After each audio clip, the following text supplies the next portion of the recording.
the Lesson 7.3 problem set. Now I'm going to quickly run through what we do in the problem set. It says each augmented matrix is in row echelon form, so we don't need to do anything to these. I want you to solve them from the way they are. So you're going to write what system of equation this represents. For example, this is x plus 2y equals 5, and you're going to write that system and then simply solve that by using back substitution. Remember, the last one gives us a solution. Remember, if you get all zeros, there will be an infinite number of solutions. Or if you get the, like, it could be an infinite number or it could be no solutions, depending on whether it's something that makes sense. This one you're going to actually write as an augmented matrix, and then you're going to show me the row echelon methods.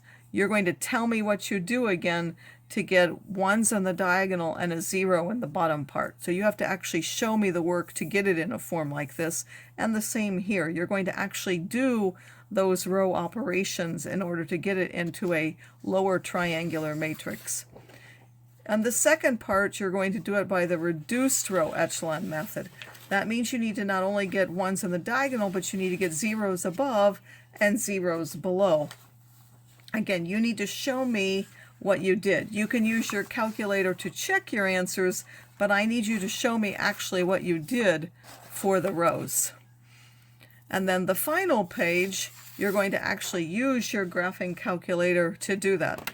And just to remind you again of what you do, I'm going to go through one more time for the problem set exactly what you do. So first of all, you go to second matrix. You pick the matrix that you want it in. It can be any of those, but let's suppose that I want it in,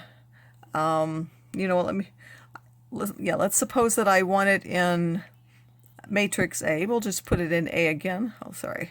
I want to edit it. So I'm going to go to edit. And now let's say this is a 3x4 matrix that I want, because it's going to be the augmented one. Again, I'm going to put in not all of them, but here, that's a 3, sorry. 1 enter, 3 enter, minus 6 enter, 7 enter. We'll put in the first row.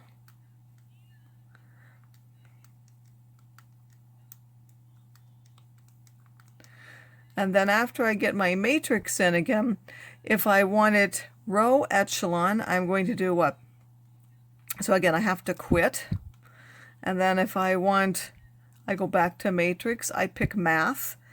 I can go down through the list, or I can go up since it's further this way. This is row echelon method, and then this one is reduced row echelon method. So it asks for row echelon. I'm going to do the other one just to show you what you do. Again, for this one, you're going to pick RREF, but I'm going to do RREF.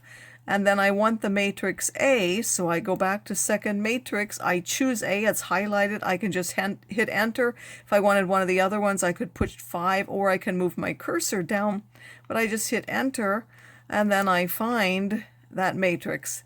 And it will give me the solution. So I'm telling you the answer here, but you're going to have to show it. Once you get the row echelon, you're going to have to do the work to show me what the solutions are. But the first one should have x, which is 1, y, which is 0, and z, which is minus 1. So you're going to use your calculator for this part of it. You can also use your calculator to check your own work, but I do need to see the steps in the rest of the problem set.